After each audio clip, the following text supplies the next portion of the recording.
ఓం నమ శివాయ శ్రీమాత్రే నమః. మిత్రులకి శ్రేభిలాషులకి అలాగే నన్ను ఇంతగా ఆదరిస్తున్న యూట్యూబ్ ప్రేక్షకులందరికీ కూడా పేరు పేరు ధన్యవాదాలు. మిత్రులారా, మీ అందరికీ పరాదేవత ఎలివెలలా మీతో ఉండి మీ మనోవాంఛ నెరవేర్చాలని మనస్ఫూర్తిగా కోరుకుంటున్నాను.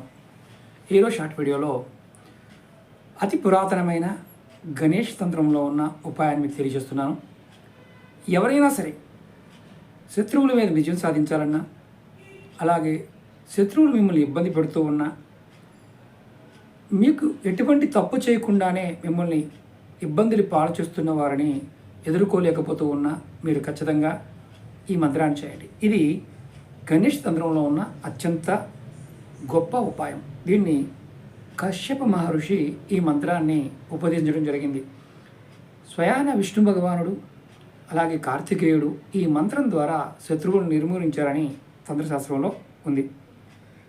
కష్టాలు, దుఃఖాలు, బాధలు, శత్రు బాధలు, వాటితో పాటు ముఖ్యంగా మీరు ఏదైతే మానసికమైన వ్యధ అనుభవిస్తున్నారో వారు కూడా ఈ మంత్రాన్ని చేయవచ్చు. ఎంత పెద్ద శత్రువు అయినా సరే మీరు వారిపైన విజయం సాధించడానికి ఈ మంత్రం ఉపయోగపడుతుంది.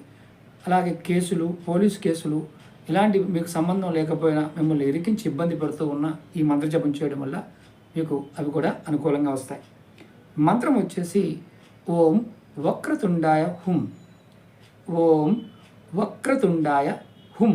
ఈ మంత్రాన్ని మీరు ఖచ్చితంగా రోజు 108 సార్లు అనుకోండి.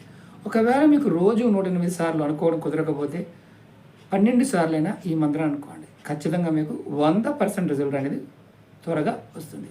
ప్రయత్నం చేయండి, ఫలితాన్ని పొందండి. అలాగే మీకు ఈ వీడియో నచ్చినట్లయితే లైక్ చేయండి, ఛానల్ని సబ్స్క్రైబ్ చేసుకోండి, పక్కనే ఉన్న గంట సింబల్ని యాక్టివేట్ చేసుకొని ఈ వీడియోని 10 మంది మిత్రులకి మీరు షేర్ చేయండి. వారి జీవితాల్లో కూడా మంచి మార్పును తీసుకొచ్చిన వారు అవుతారు. ఓం నమః శివాయ శ్రీమాత్రే నమః.